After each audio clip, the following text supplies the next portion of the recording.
Si no firmas hoy mismo este poder, no vuelves a ver a tu nieta nunca más. Cuando escuché esas palabras salir de la boca de mi propio hijo, sentí que algo dentro de mí se rompía como un vaso que cae al piso y estalla en mil pedazos. El aire se volvió pesado y amargo, y por un segundo pensé que ya no podía respirar. Así se siente cuando la sangre de tu sangre te amenaza como si fueras una desconocida, como si 40 años de amor y sacrificios pudieran borrarse con una sola frase fría y afilada. Me quedé inmóvil con las manos temblando sobre la mesa de mi cocina, mientras un pensamiento me atravesaba como un rayo. ¿En qué momento mi hijo se convirtió en mi verdugo? ¿En qué instante dejé de ser su madre para convertirme en un obstáculo que había que quitar del camino? Afuera, el sol caía sobre el patio, pero dentro de mi casa todo era sombra, una sombra que anunciaba que nada volvería a ser igual. Antes de seguir, quiero preguntarte algo. ¿Tú qué habrías hecho si la persona a la que más amas en este mundo te hablara así? ¿Estarías de mi lado? Si sí, déjame en los comentarios tu edad o tu ciudad para saber desde dónde me escuchas.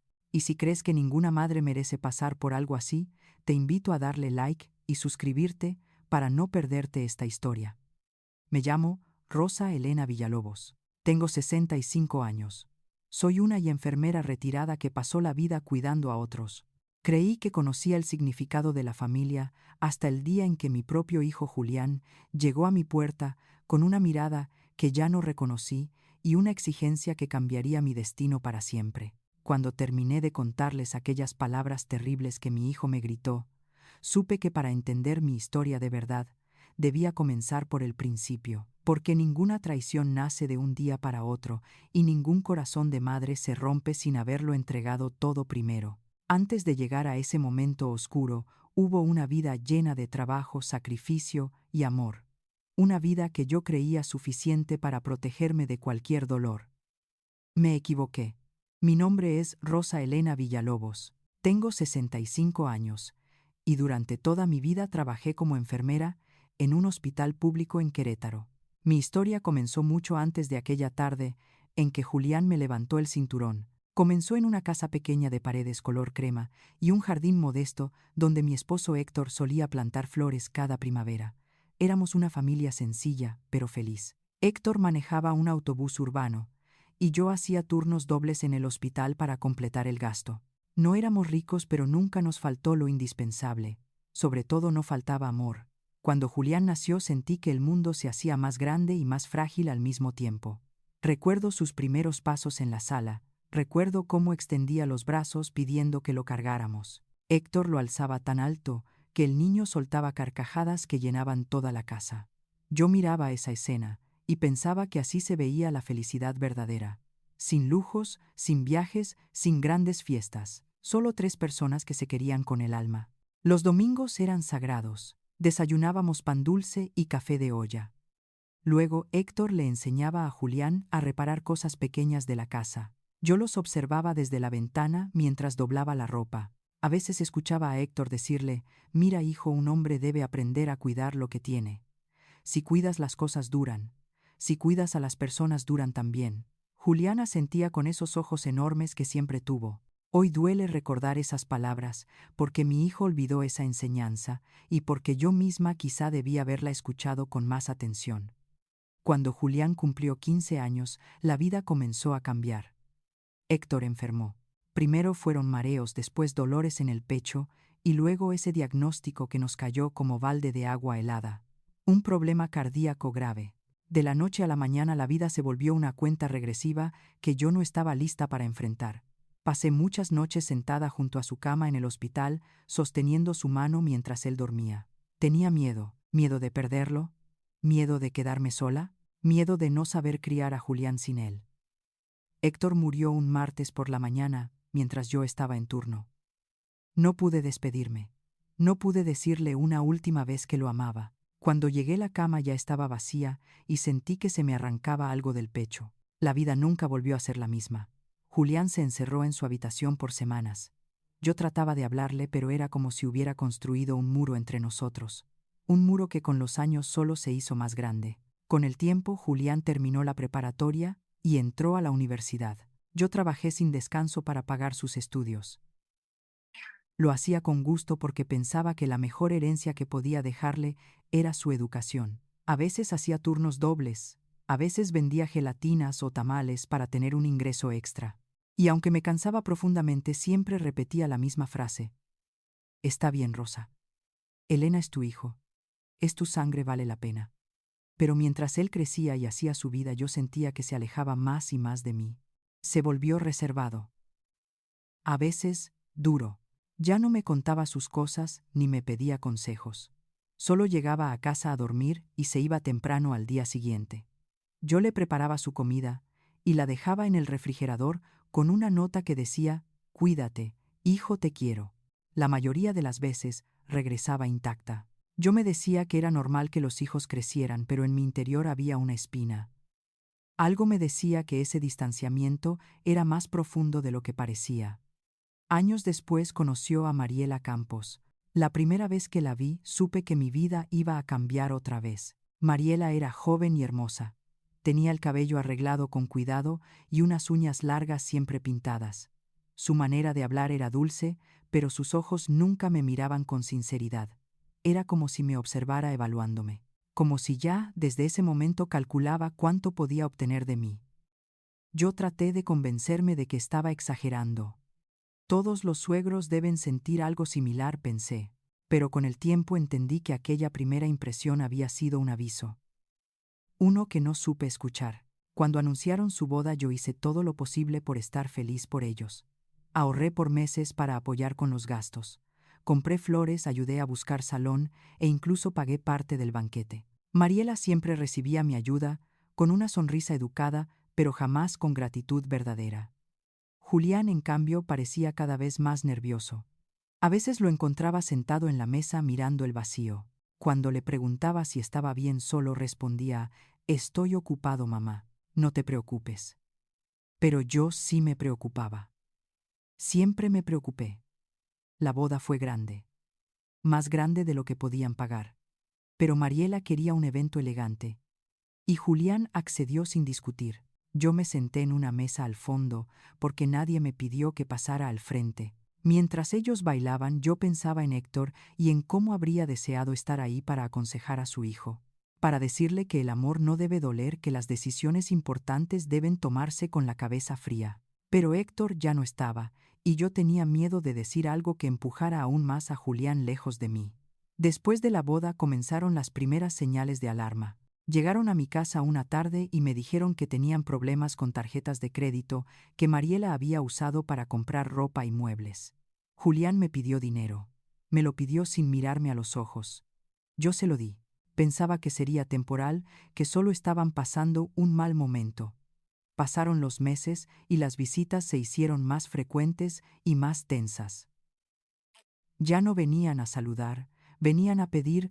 Yo trataba de justificarlo diciendo: «Son jóvenes, necesitan apoyo», pero en el fondo sabía que algo malo estaba creciendo entre nosotros, algo que todavía no mostraba su verdadera forma. Y aunque trataba de mantenerme fuerte, había noches en las que me sentaba en la orilla de mi cama y lloraba en silencio. Lloraba por Héctor. Lloraba por el hijo que parecía perderse entre mis dedos.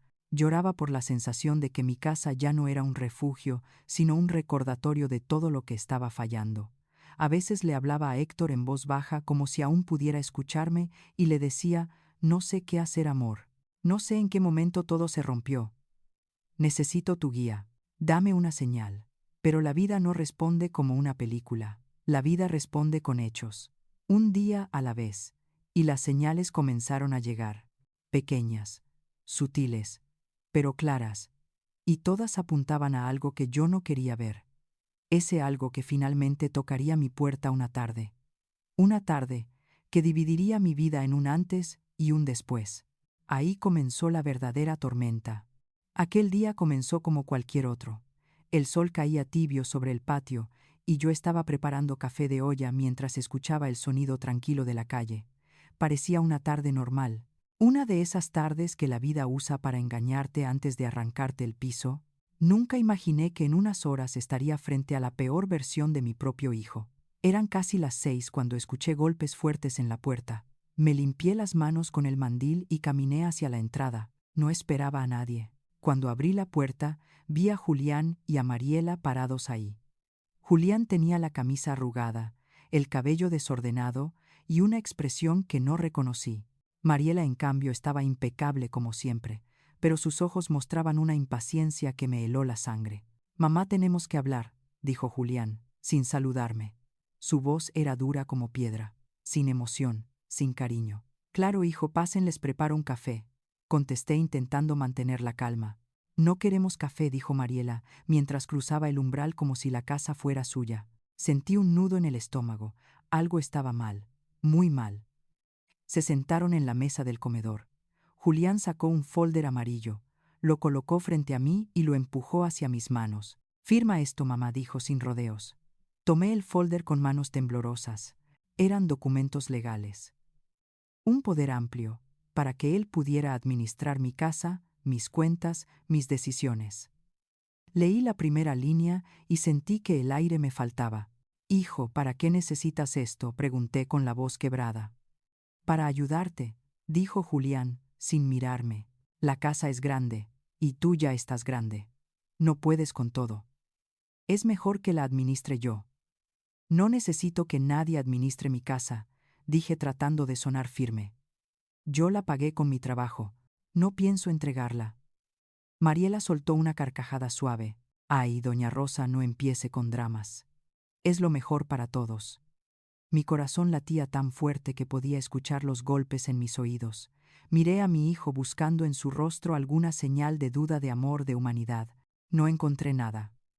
Julián tomó aire y me miró fijamente. «Firma, mamá». «No quiero discutir». «No voy a firmar», dije. Fue ahí cuando algo en él se rompió.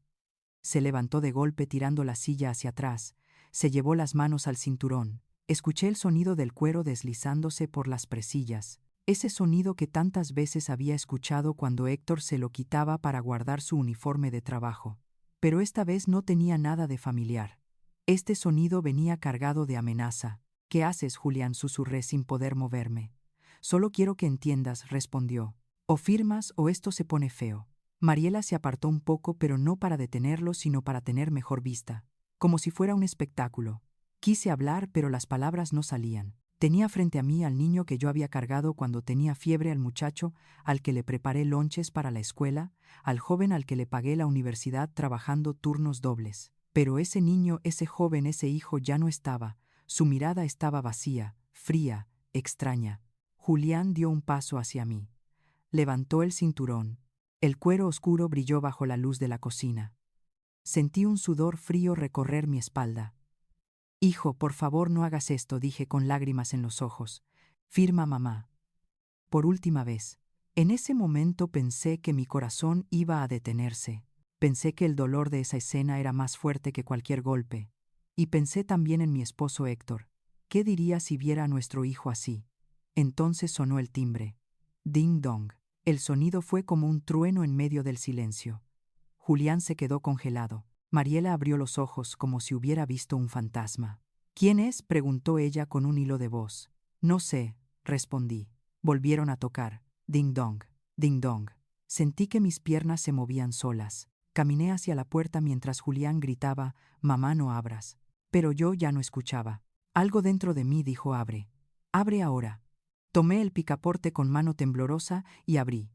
Era el licenciado Arturo Benítez con su traje gris impecable y a su lado el oficial Ramírez. «Buenas tardes, señora Rosa Elena», dijo Arturo. «Recibimos una llamada. Nos dijeron que podría estar en peligro». Julián soltó el cinturón. Cayó al suelo con un golpe sordo. El oficial Ramírez avanzó hacia la cocina con pasos firmes.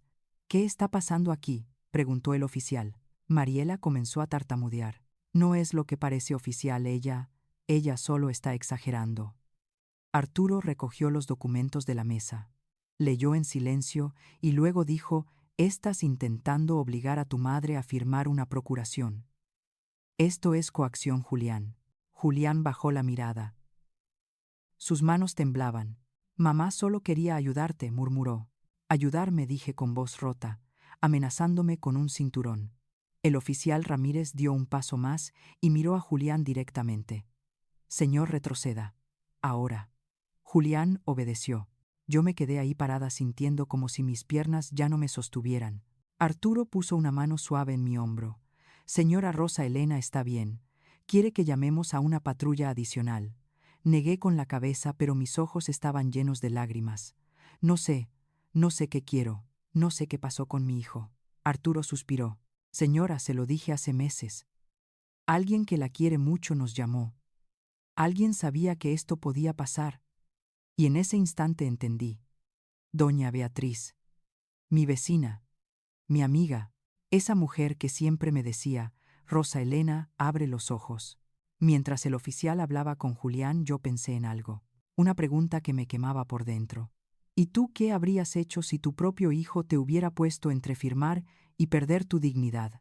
¿Estarías de mi lado? Si sí, dime en los comentarios cuántos años tienes o desde qué ciudad me escuchas. Y si crees que ninguna madre merece vivir algo así, regálame un like y suscríbete para seguir esta historia. Volví a mirar a Julián. Ya no veía a un hijo, veía a un desconocido. Un hombre perdido en sus propios errores, sus propias deudas, su propia oscuridad. Y sin embargo, una parte de mí todavía esperaba salvarlo. Una parte de mí aún quería creer que había esperanza. Pero no sabía cómo. Ese fue el día en que la tormenta comenzó de verdad. Y yo todavía no entendía que lo peor aún estaba por llegar. Después de aquella tarde, en la que Julián levantó el cinturón frente a mí, la casa quedó en silencio. Un silencio pesado, incómodo, lleno de cosas que nadie quería decir, pero que estaban ahí flotando entre las paredes. Cuando el oficial Ramírez y el licenciado Arturo se fueron, me senté en la mesa de la cocina. El cinturón seguía tirado en el piso. No tuve valor de levantarlo. Lo miré durante varios minutos, como si fuera una serpiente dormida que en cualquier momento pudiera volver a atacar. Toda esa noche no pude dormir. Cada vez que cerraba los ojos veía el rostro de Julián endurecido por la rabia y la sonrisa fría de Mariela. Las sombras del cuarto se movían con el viento y yo sentía que eran recuerdos que venían a incriminarme. Me preguntaba una y otra vez qué había hecho mal. ¿En qué momento mi hijo comenzó a mirarme como a un obstáculo? O quizá nunca lo supe entender. Quizá desde la muerte de Héctor hubo señales que yo no quise ver. A la mañana siguiente recibí una llamada del licenciado Arturo. Señora Rosa Elena, es importante que platiquemos, dijo. Su tono era firme pero respetuoso. Quedamos de vernos por la tarde en una cafetería cerca del centro. Cuando llegué, él ya estaba sentado con una carpeta llena de documentos. Señora, comenzó él, la situación es seria. Su hijo intentó obligarla a firmar una procuración. Esto legalmente es un delito y además muestra que hay un riesgo emocional y patrimonial para usted. Yo apreté las manos sobre la mesa. No quiero meter a mi hijo a problemas. Repetí como si estuviera rezando una oración que me ayudara a respirar. Lo entiendo, dijo Arturo. Pero también debe entender que si él ya llegó a ese punto, podría volver a hacerlo. O peor. Mi corazón se apretó. Arturo abrió la carpeta. Había estados de cuenta, copias de créditos, pagos atrasados. Documentos que yo nunca había visto. Su hijo tiene deudas desde hace más de un año, explicó. Y la mayoría no son pequeñas. Varios bancos lo han llamado y según los registros él declaró que podría cubrir todo cuando tuviera acceso al inmueble de usted. Sentí que el mundo se movía debajo de mis pies. Era como si alguien leyera en voz alta una parte de mi vida que yo desconocía. Una vida paralela donde Julián vivía decisiones que nunca compartió conmigo. Pero hay algo más, dijo Arturo, y esta parte es la más delicada. Se inclinó un poco hacia mí y bajó la voz. Mariela abrió 2 líneas de crédito usando información que coincide con datos suyos. No podemos decir que es fraude hasta investigar más, pero podría serlo. Mi respiración se cortó. Pensé en Mariela, en sus uñas largas siempre pintadas en colores brillantes, en su manera de caminar por mi casa como si fuera dueña de todo. Pensé en la primera vez que la conocí y mi intuición me dijo cuidado. Y aún así yo quise ignorarlo. Quise creer que mi hijo había elegido bien, que yo estaba exagerando. Arturo continuó. Su casa es un objetivo. Y usted está sola. Si no ponemos límites ahora, ellos van a seguir presionando. Me cubrí el rostro con las manos. Me sentía vieja, cansada y derrotada. Toda mi vida la pasé ayudando a otros, sanando a desconocidos en el hospital, escuchando sus historias. Hola, es un placer ayudarte con nuestros servicios de voz. Elige el tono de voz que más te guste y comencemos juntos esta aventura creativa. Mariela está embarazada. Me quedé muda. Sentí que el corazón se me detenía. ¿Cómo que embarazada?, repetí en un susurro. Así es, mamá. Y vamos a necesitar más espacio. Necesitamos la casa. Las palabras quedaron suspendidas en el aire como un golpe que no esperaba.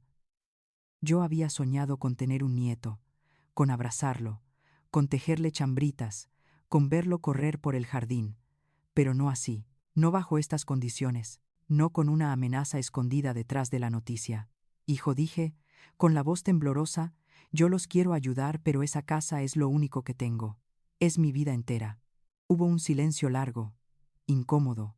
Después Julián añadió con frialdad: pues entonces vamos a tener problemas. La llamada se cortó. Me quedé mirando el teléfono como si fuera un objeto desconocido. La noticia del embarazo debía llenarme de alegría, pero lo único que sentí fue miedo. Un miedo profundo a perder todo lo que había construido con mis propias manos. Ese mismo día recibí un aviso bancario. Decía que había un trámite pendiente relacionado con mi propiedad. No entendí nada. Llamé a Arturo y él me pidió que no firmara ni aceptara nada mientras él revisaba la información. Pero ya era claro que algo se movía por debajo, algo que yo no estaba viendo. Esa noche toqué la puerta de mi vecina y amiga doña Beatriz. Ella abrió con su delantal puesto y un aroma a tamales que llenaba toda la casa. Sin decir nada me abrazó. Yo no sabía que necesitaba ese abrazo hasta que lo recibí. Rosa, dijo ella con voz suave, aquí estoy. Lo que necesites. No estás sola. Ella me preparó un té de canela y nos sentamos a platicar. Le conté lo del embarazo, lo del aviso bancario, lo de la llamada. Sus ojos se llenaron de preocupación. Ese hijo tuyo está caminando por un camino muy oscuro, dijo. Y esa muchacha no lo está ayudando. Tú lo sabes. Lo has sabido siempre. Asentí sin fuerzas para contradecirla. Sí, lo sabía, pero admitirlo era aceptar que había fallado como madre, y ese era un dolor que no estaba lista para enfrentar. Doña Beatriz me tomó las manos. Tienes que cuidarte. Este es solo el principio. Me quedé pensando en esas palabras mientras regresaba a casa. Este es solo el principio, y aunque no quería admitirlo, algo en mi interior sabía que tenía razón. Cuando cerré la puerta de mi casa escuché un ruido. Un sobre estaba en el piso. Alguien lo había deslizado por debajo de la puerta. Lo recogí. No tenía remitente. Dentro había una copia de un contrato que mencionaba mi casa, y el nombre de Mariela. Sentí que el corazón me golpeaba en el pecho. En ese momento entendí que lo que venía no sería fácil, que lo peor aún no había comenzado.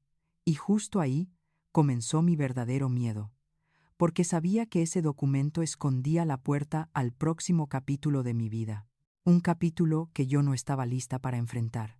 El sobre que encontré debajo de mi puerta no pesaba más que unas cuantas hojas de papel, pero al tenerlo en mis manos sentí como si cargara una piedra enorme sobre el pecho. Lo observé durante varios minutos sin abrirlo, como si esa decisión pudiera cambiar el contenido, pero al final lo abrí. Dentro había una copia de un contrato de preventa de un inmueble. Para mi sorpresa no se trataba de una casa nueva ni un terreno. Era un documento que anunciaba la intención de usar mi propia casa como garantía para un crédito. Y la firma que aparecía al final no era la mía, era la de Mariela. Me llevó varios segundos entender lo que estaba viendo. Mis manos comenzaron a temblar. Me senté en la sala tratando de calmar la respiración, pero cada palabra escrita ardía como fuego. Ellos querían mi casa, no para vivir, no para cuidarla, sino para usarla como escudo de sus deudas, de sus decisiones irresponsables, de su vida llena de excesos. Esa noche casi no dormí. Las pocas veces que cerré los ojos veía la firma de Mariela y el rostro de Julián cuando me dijo que tendríamos problemas si no entregaba la casa. Y por primera vez en mucho tiempo pensé en algo que siempre había evitado. Tal vez ya no podía proteger a mi hijo de sí mismo. Tal vez la única manera de salvarlo era detenerlo. Y para detenerlo tenía que hacer algo que nunca imaginé. A la mañana siguiente llamé al licenciado Arturo. Él acordó verme en su oficina. Cuando llegué, me recibió con una mirada seria. Antes de que yo dijera una sola palabra, le extendí el contrato. ¿Lo encontró en su casa?, preguntó. Alguien lo deslizó por debajo de la puerta. Arturo revisó cada página con paciencia. Luego levantó la vista. Esto es grave, dijo. Muy grave. Este documento se usó para intentar iniciar un trámite sin su consentimiento. Podría tratarse de falsificación. Además, su propiedad es el objetivo principal. Ellos no van a detenerse. Sentí un nudo en la garganta. ¿Qué puedo hacer?, pregunté con la voz débil. Protegerse, respondió él. Legalmente y emocionalmente. Vamos a preparar un acta donde conste que usted no autorizó ningún movimiento sobre la casa, y recomiendo que considere cancelar cualquier poder que Julián tenga, aunque sea menor. Me quedé inmóvil. La idea de cancelar cualquier autoridad de mi propio hijo me golpeó como una cubeta de agua helada. Pero sabía que Arturo tenía razón. Si no ponía límites, perdería todo. Pero hay algo más, dijo él. Señora Rosa Elena, necesito que sea honesta. ¿Tiene miedo de su hijo? No supe qué responder. No quería admitirlo. No quería decir en voz alta que Julián me asustaba, que me sentía pequeña frente a su mirada dura y sus palabras calculadas, que su rabia era como una tormenta que podía destruirme. Yo solo quiero que mi hijo esté bien, dije. Solo eso. A veces ayudar implica poner límites, dijo Arturo. Y lo que vamos a hacer es precisamente eso. Firmé los documentos. Cada firma me dolía como si una parte de mí se desprendiera de mi pecho. Cuando salí de su oficina me sentí más ligera y al mismo tiempo más vacía, como si la línea que me unía a Julián se hubiera estirado hasta el punto de quiebre. Los días siguientes pasaron lentos. No recibí llamadas de Julián, tampoco de Mariela. El silencio era extraño, pesado, como si ellos estuvieran esperando algo, planeando algo. Cada vez que escuchaba un ruido en la calle, me acercaba a la ventana pensando que podía ser él, pero siempre era alguien más. Un vendedor de elotes, un repartidor, un perro ladrando. Una tarde, doña Beatriz me tocó la puerta. Traía un plato de enchiladas suizas y una mirada llena de preocupación. Rosa, me dijo, supe lo del sobre. ¿Estás bien? No lo sé, respondí. Entró a la casa y dejó el plato en la mesa. Luego tomó mis manos. Me dijiste que habías soñado con tener un nieto. Y ahora que viene en camino todo parece una pesadilla. Asentí. Siento que mi corazón se rompe. Me duele, pero también sé que no puedo seguir dejando que él decida sobre mi vida y sobre mi casa. Doña Beatriz respiró hondo. Rosa, todas las madres cargan con culpas que no les corresponden. Pero tu hijo ya es un adulto. Él eligió su camino. Tú no puedes salvar a alguien que no quiere ser salvado. Quise responder, pero no pude. Las palabras se quedaron atoradas en mi garganta. Me di cuenta en ese momento de que la vida nos enseña a amar, pero nadie nos enseña a poner límites a quienes amamos. Pasó una semana sin noticias, hasta que una mañana alguien tocó la puerta. Cuando abrí, era un mensajero. Traía un sobre oficial con mi nombre. ¿Usted es la señora Rosa Elena Villalobos?, preguntó. Sí. Esto es para usted. Que tenga buen día. El sobre era del banco. Lo abrí con manos temblorosas. Decía que había un trámite pendiente de revisión relacionado con la hipoteca de mi propiedad, una hipoteca que yo no había solicitado. Mis piernas flaquearon. Tuve que sentarme en las escaleras. Marqué a Arturo de inmediato. Licenciado, recibí esto, dije, casi sin aire. Él pidió que le enviara una foto. Cuando la recibió, guardó silencio por varios segundos. Ese silencio me hizo más daño que cualquier palabra. Esto confirma nuestras sospechas, dijo él al final. Alguien está intentando hipotecar su casa. Tendremos que denunciar formalmente. No hay otra opción. Mi corazón comenzó a latir con fuerza. ¿Y si es Julián?, pregunté con un hilo de voz. Señora, respondió Arturo con calma, si no detenemos esto ahora, usted no solo perderá su casa, también perderá la seguridad de su vida entera. Y créame, aunque duela, es mejor enfrentar la verdad que vivir en una mentira. Esa noche no pude cenar. Caminaba de un lado a otro por la sala. Pensaba en Julián de niño, pensaba en las veces que me abrazó cuando tenía miedo, Pensaba en cómo le curé las rodillas raspadas cuando aprendí a andar en bicicleta. Pensaba en cómo se escondía detrás de mis piernas cuando escuchaba truenos, y no podía creer que ese mismo niño ahora estuviera dispuesto a destruirme. Mientras caminaba escuché un golpe suave en la puerta. Me acerqué. Alguien había dejado un papel doblado.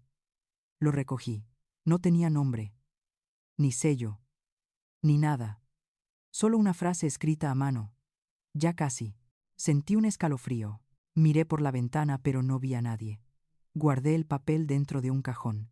No quise pensarlo más. Hola, es un placer ayudarte con nuestros servicios de voz.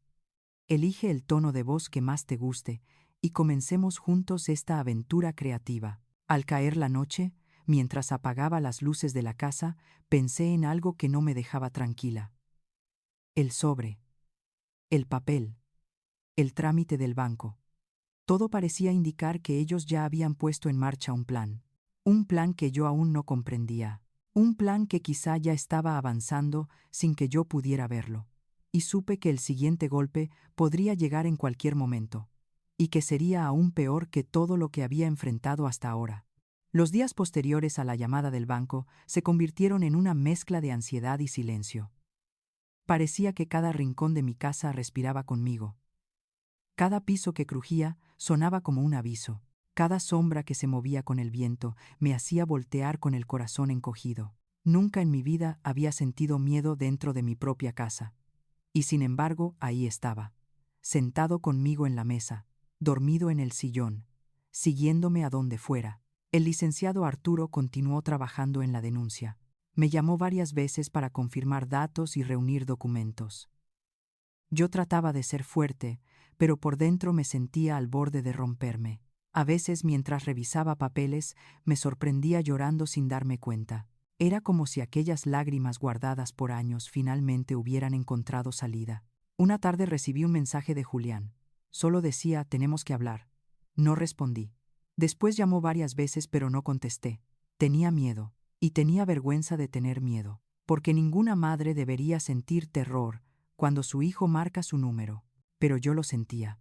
Y eso me hacía pedazos. 3 días después ocurrió algo que confirmó mis temores. Era una noche tranquila. Estaba preparando una sopa cuando escuché el ruido de la puerta. Pensé que alguien, quizás un vecino, había tocado, pero entonces escuché la perilla moverse. No un toque, no un timbrazo. La perilla. Como si alguien intentara abrir sin permiso. Señora Rosa, preguntó doña Beatriz. Desde afuera. Soy yo. Corrí a la puerta y la abrí. Ella estaba ahí, con el mandil puesto y una preocupación enorme en el rostro. Rosa dijo, vi a tu hijo afuera. Parece molesto. Está caminando de un lado a otro. Creo que está tomando. Mi corazón dio un salto. Miré hacia la calle desde la ventana de la sala. Ahí estaba Julián, en la banqueta, con las manos en los bolsillos, con la cabeza baja. Parecía que hablaba solo. De pronto levantó la vista hacia mi casa. Se acercó, paso tras paso, como si cada movimiento fuera decidido por una fuerza oscura que lo empujaba hacia mí. Golpeó la puerta con fuerza. Mamá, abre, gritó. No abrí. Doña Beatriz me tomó del brazo y me dijo, no abras, no estás sola. Mamá, abre. Ya insistió Julián golpeando más fuerte. Solo quiero hablar. No seas exagerada. Sentí un nudo en la garganta. Mi hijo estaba del otro lado. Mi niño. Pero ya no era él. Ya no hablaba con la voz dulce que alguna vez me dijo, mamá, estoy orgulloso de ti. Ahora su voz era áspera, como una piedra rodando cuesta abajo. Doña Beatriz llamó a Arturo desde su teléfono. Él contestó rápido. Dijo, no abra por nada del mundo. Estoy enviando una patrulla. Mamá, gritó Julián, ¿qué está pasando contigo? ¿Por qué haces esto? No respondí. No podía. Después de unos minutos que parecieron horas, escuchamos la sirena de la patrulla. Julián se alejó unos pasos, pero no huyó. El oficial Ramírez salió del carro y se acercó a él. Buenas noches, señor, dijo el oficial. ¿Algún problema? Mi hijo apuntó hacia mi casa. Quiero hablar con mi mamá. No está contestando, y tengo derecho a hablar con ella. El oficial lo miró con calma. Señor, su madre tiene derecho a no abrir si no se siente segura. Y por lo que veo ella no quiere recibir visitas ahora. Julián frunció el ceño. Esto es injusto, dijo. Ella está escuchando. Yo sé que está ahí. Tenía razón. Estaba ahí, escuchando cada palabra, y cada frase lastimaba más. Finalmente el oficial le pidió que se retirara y le advirtió que volvería si insistía. Julián se fue caminando despacio, como si el peso de su rabia lo arrastrara. Yo cerré las cortinas, me apoyé en la ventana y me puse a llorar. Esa noche doña Beatriz se quedó conmigo. Preparamos té y nos sentamos a hablar. Ella me escuchó en silencio mientras yo trataba de explicar lo inexplicable, cómo se llega a tener miedo de un hijo, cómo se sostiene el corazón cuando ese hijo está destruyéndose a sí mismo. Al día siguiente, Arturo vino a verme. Me explicó que por el comportamiento de Julián era razonable pedir una orden de restricción temporal mientras se resolvía la denuncia. Yo asentí en silencio. Él me miró con compasión. Señora Rosa Elena, dijo, sé que esto es difícil, pero usted no puede seguir cargando con una culpa que no es suya. Quise creerle, pero la culpa no se va solo porque alguien te dice que no te pertenece. Los días siguientes fueron como caminar sobre vidrios. Sabía que en cualquier momento algo podría romper la calma. Y así fue. Una tarde, mientras barría el patio, vi que un carro se estacionó frente a mi casa. Era un taxi. De él bajó Mariela. Caminaba con paso firme. Tenía una mano en el vientre y la otra en su bolso. Toqué la puerta y la vi desde la ventana. «No salgas, Rosa», dijo doña Beatriz, quien estaba conmigo. Mariela tocó de nuevo. «Señora Rosa», gritó.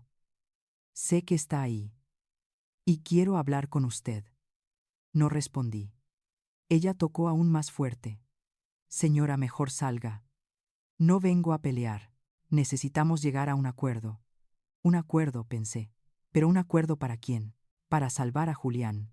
¿O para salvarse ella misma? Finalmente Mariela dejó de tocar y sacó un sobre de su bolso. Lo deslizó bajo mi puerta, igual que aquel documento que encontré días antes. Luego se fue. Esperé unos minutos antes de recogerlo. Mis manos temblaban cuando abrí el sobre. Era otro documento. Una notificación de un abogado que no conocía.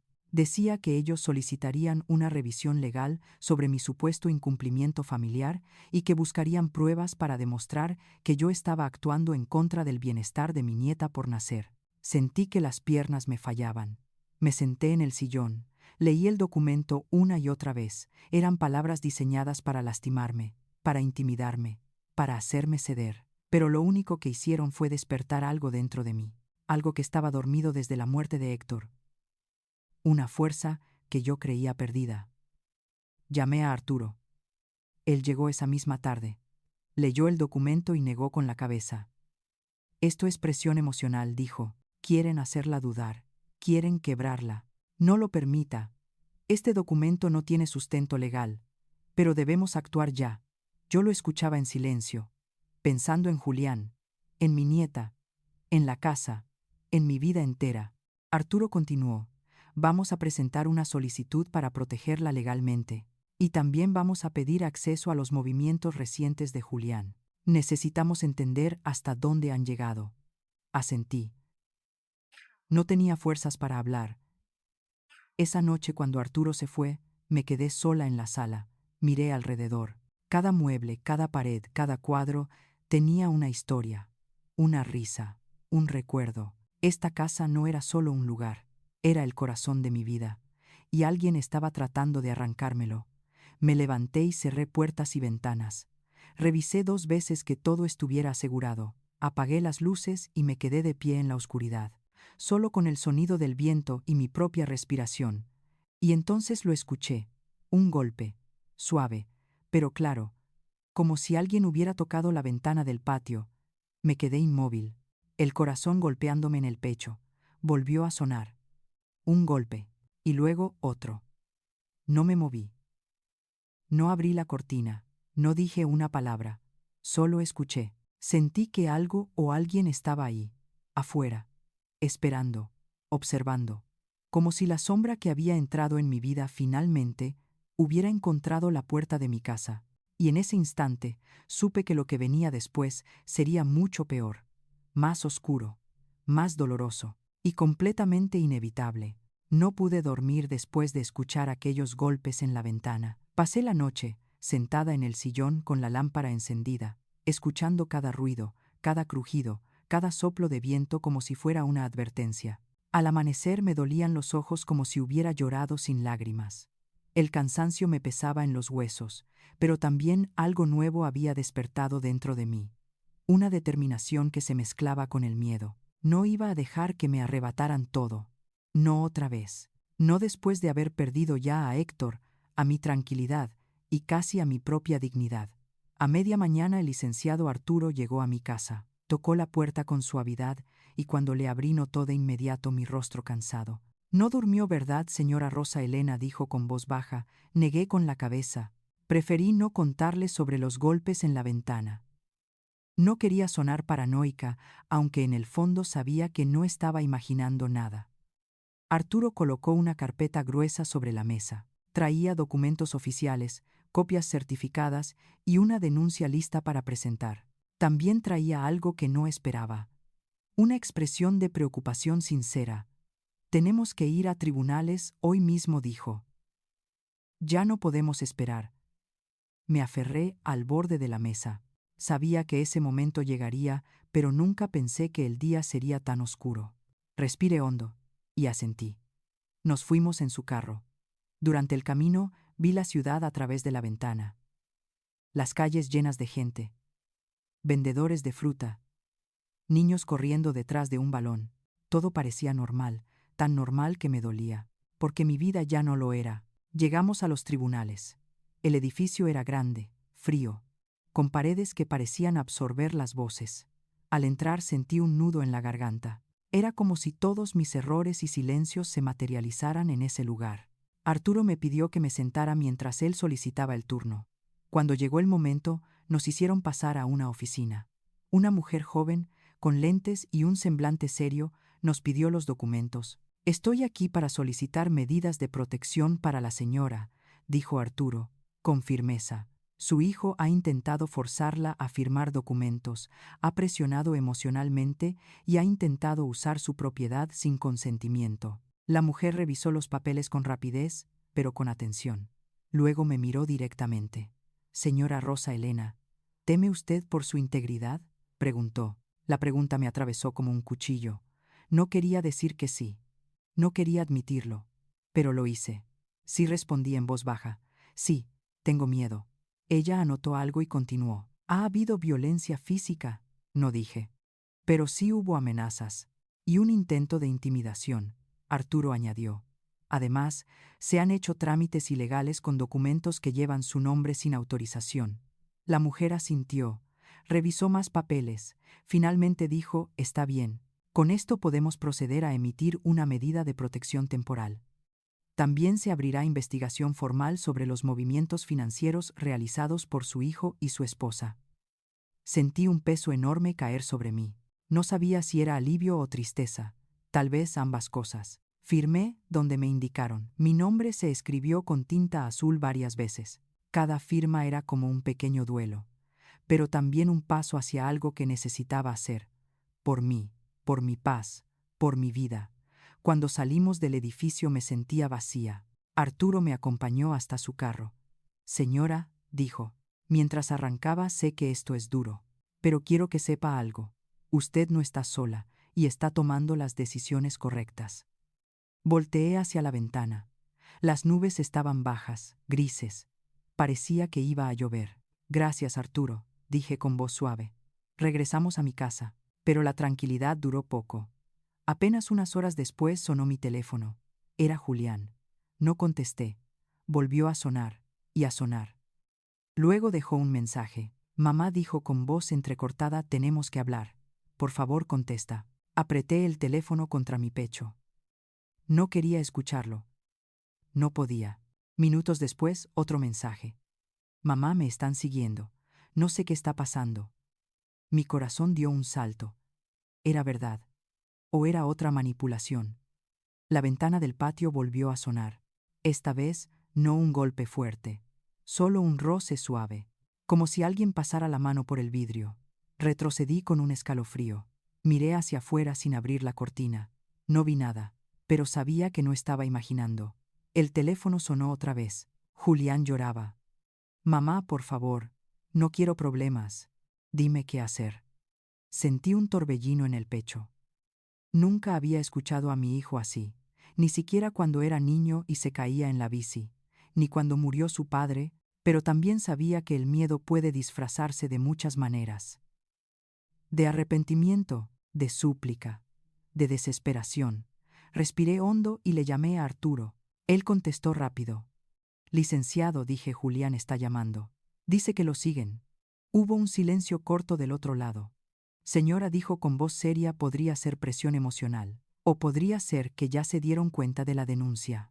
En cualquier caso, no debe verlo ni hablar con él sin protección. Voy para allá. Colgué con manos temblorosas. Mientras esperaba a Arturo, me senté en la sala y abracé un cojín como si fuera un salvavidas. Sentía que el mundo se movía sin control bajo mis pies. Y en medio de ese caos, Querétaro siguió su ritmo. Se escuchaban los claxon de los carros, los vendedores ambulantes, la vida cotidiana. Como si nada pasara. Tocaron la puerta. Sentí un sobresalto, pero era Arturo. Muéstreme los mensajes, dijo. Se los enseñé. Él los leyó varias veces. Luego dijo: esto puede significar muchas cosas, pero necesitamos mantener la calma. No actúe sola. Asentí. De pronto, el silencio se quebró con un ruido fuerte afuera, como si algo hubiera caído. Arturo se asomó por la ventana y frunció el ceño. Hay un auto estacionado frente a su casa que no estaba hace rato, dijo. Me acerqué detrás de él. Era un sedán oscuro, los vidrios polarizados, motor apagado, sin movimiento. ¿Cree que sea Julián?, pregunté con un hilo de voz. No, dijo Arturo. Él no tiene carro desde hace meses. El corazón me dio un vuelco. ¿Entonces quién? Arturo suspiró. Señora Rosa Elena, dijo, necesito que se mantenga fuerte. Las cosas pueden complicarse antes de mejorar. Lo miré y supe que algo más profundo se estaba moviendo.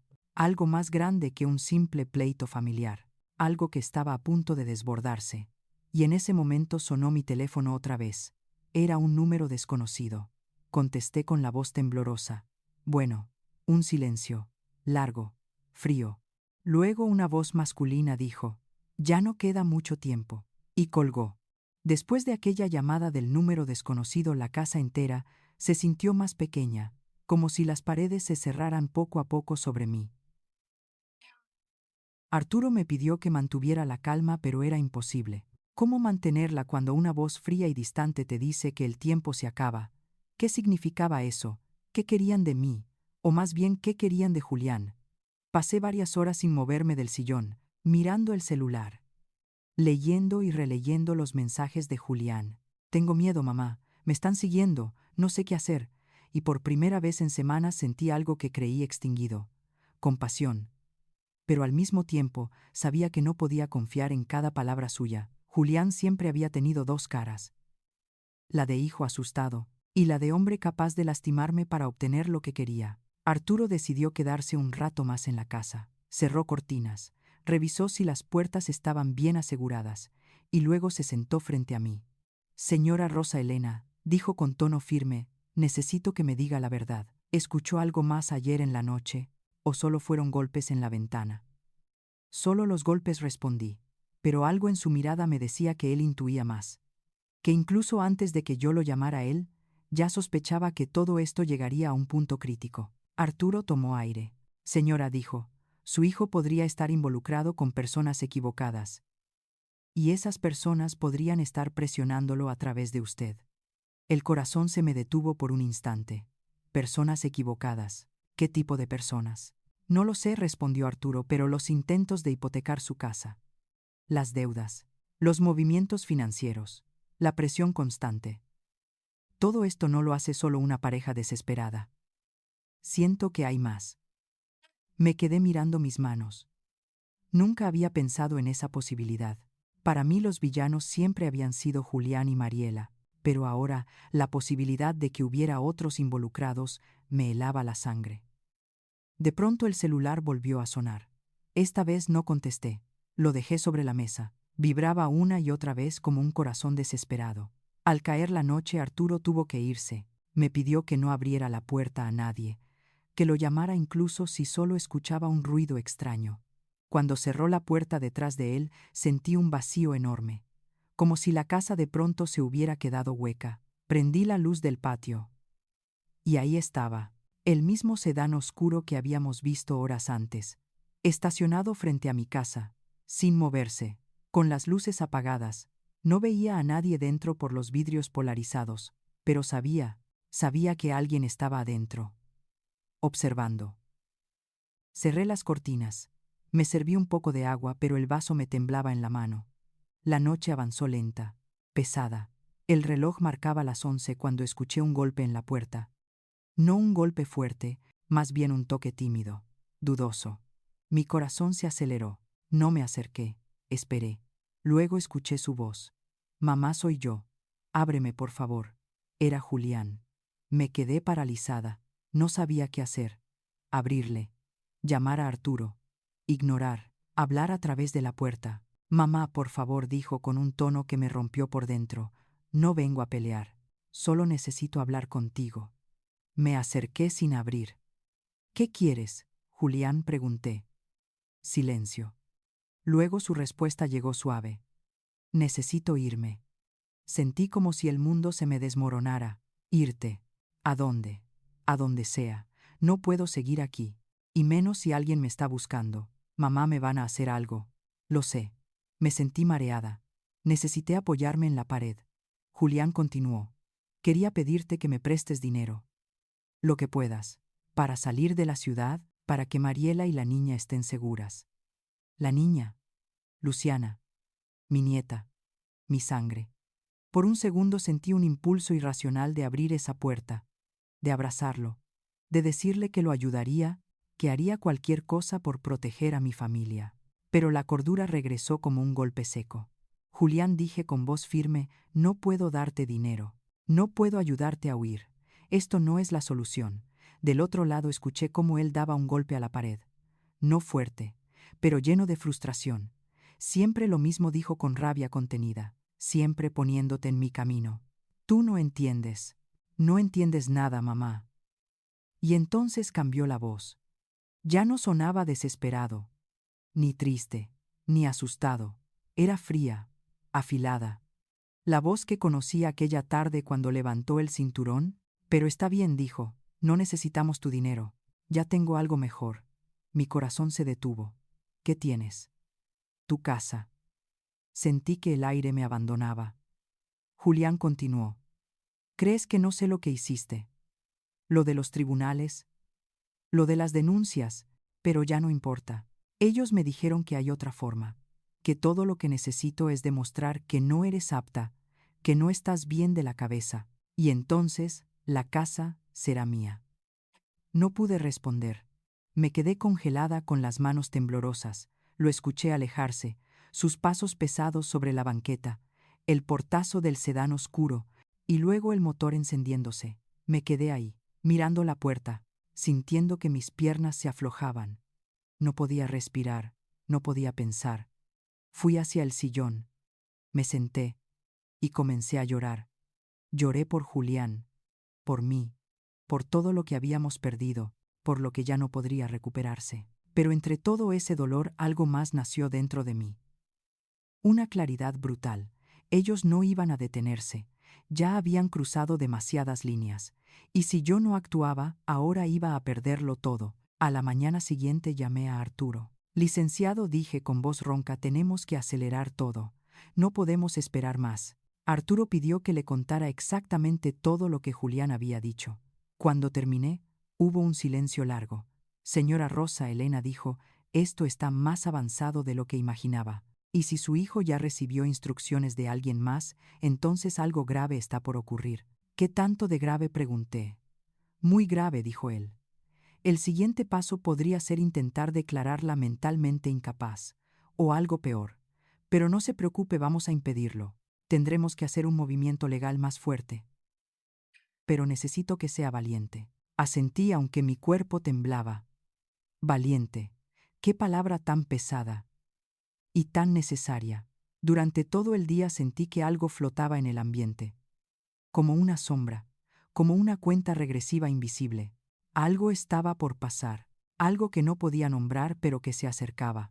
Al caer la noche sonó mi teléfono. Esta vez no era Julián, tampoco un número desconocido. Era Mariela. Respondí con cautela. Bueno, del otro lado hubo un silencio. Luego su voz, baja, tensa.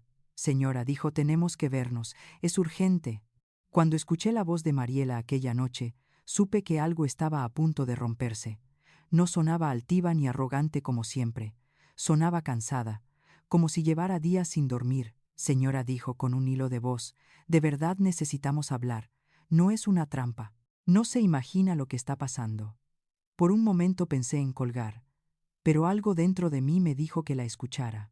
Quizá por intuición, o quizá porque ya no tenía nada que perder. Le dije que no nos veríamos en mi casa. Quedamos de encontrarnos en una banca del parque a 2 calles de ahí.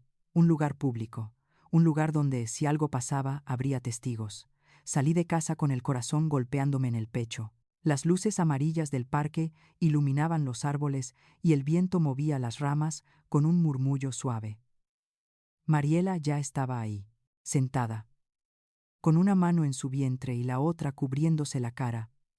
Parecía más pequeña, más vulnerable.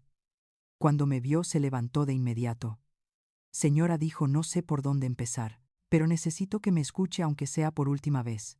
No dije nada, solo esperé. Ella respiró hondo. Julián está en problemas, problemas graves. No es solo dinero, no es solo la casa, es gente con la que se metió, gente que ahora quiere la propiedad para recuperar lo que él les debe. Y usan a quien sea para lograrlo. Sentí un frío recorrerme la espalda. Así que Arturo tenía razón. Esto ya no era solo un pleito familiar, era algo más oscuro. Mariela continuó. Él creyó que podía pagarles rápido, hizo negocios que no entendió. Y cuando todo salió mal, ellos le dijeron que la casa era la garantía. Él aceptó. Y cuando usted se negó a firmar, ellos comenzaron a presionarlo, y a presionarme a mí. Se le quebró la voz. Yo no quería hacerle daño, pero no sabía qué más hacer. La miré con una mezcla de tristeza y rabia. Entonces, ¿por qué lo ayudaste a seguir con esto?, pregunté. Porque tengo miedo, respondió. Porque si él no cumple, van a venir por él. Y después por mí. La noche nos envolvía a las 2. Yo podía escuchar a lo lejos el ruido de unos jóvenes jugando fútbol. La vida seguía normal mientras la mía se derrumbaba. Mariela volvió a hablar. Julián no va a parar. Va a intentar hacer cualquier cosa. Incluso lo que le dijo por teléfono. Intentar declararla incapaz. Por eso vine.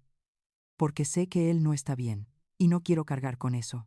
No quiero que Luciana nazca en medio de este desastre. Por un momento vi algo distinto en ella, algo que no había visto desde que la conocí. Miedo real y remordimiento. Pero también supe que aunque ella dijera la verdad, no podía confiar plenamente. Ella también había contribuido a destruir el vínculo entre mi hijo y yo. Dígame, señora, dijo al final, ¿qué piensa hacer? No respondí de inmediato. Miré el cielo oscuro. Las nubes parecían moverse rápido como si anunciaran una tormenta. Voy a hacer lo necesario, dije al fin, para proteger mi casa, mi vida, y quizá también a Julián, aunque él no lo merezca ahora. Mariela bajó la cabeza. Lo entiendo, solo quería decirle la verdad antes de que todo se ponga peor.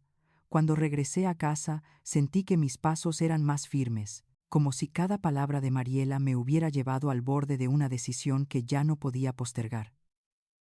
Arturo llegó temprano a la mañana siguiente. Le conté todo, cada detalle.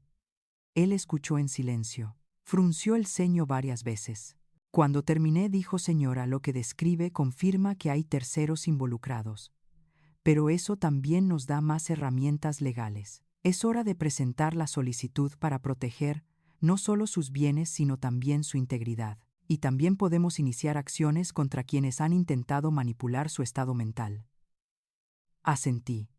Sabía que era el momento. Fuimos juntos a tribunales nuevamente. Mientras firmaba los documentos sentí algo que no sabía explicar. No era tristeza, no era rabia, era una especie de renacimiento. como si por fin estuviera recuperando la fuerza que había perdido durante años, tratando de sostener a Julián. Una fuerza que siempre estuvo ahí, pero que había dormido bajo el peso de la culpa. Varias horas más tarde, recibimos una llamada del oficial Ramírez. Señora, dijo, encontramos a su hijo. Está detenido de manera preventiva, no por su denuncia, sino por cargos relacionados con esas personas a las que les debía dinero. Me quedé helada. ¿Dónde está?, pregunté. En la delegación. No está lastimado, pero sí alterado. Dijo cosas sin sentido. Está asustado. Colgué con un peso enorme en el pecho. Arturo me puso una mano en el hombro. Es mejor así, dijo. Estará seguro ahí mientras se aclaran las cosas. Esa noche me senté en la cocina con una taza de té. Y lloré. Pero ya no con el dolor desgarrado de antes. Lloré por un hijo que tomó decisiones que lo hundieron. Lloré por la madre que fui, y por la que ya no podía seguir siendo. Lloré por la casa que defendí con todo lo que tenía. Y lloré por Luciana, la niña que nacería algún día sin saber todo lo que ocurrió antes de su llegada. Los días que siguieron fueron tranquilos por primera vez en meses. Mariela se mudó temporalmente con familiares mientras resolvía su situación. Arturo continuó gestionando los trámites legales y poco a poco todo empezó a tomar forma. Un mes después recibí una carta del tribunal. La propiedad quedaba protegida. Nadie podía hacer movimientos sin mi autorización. También se aceptaba la denuncia por coacción y falsificación. Y se ordenaba una investigación más profunda sobre los terceros que habían intervenido en el caso. Cuando terminé de leer la carta, sentí que respiraba después de mucho tiempo. Esa tarde salí al patio. Me senté bajo el árbol que Héctor había plantado cuando Julián cumplió 5 años. Cerré los ojos y sentí el viento cálido sobre mi cara.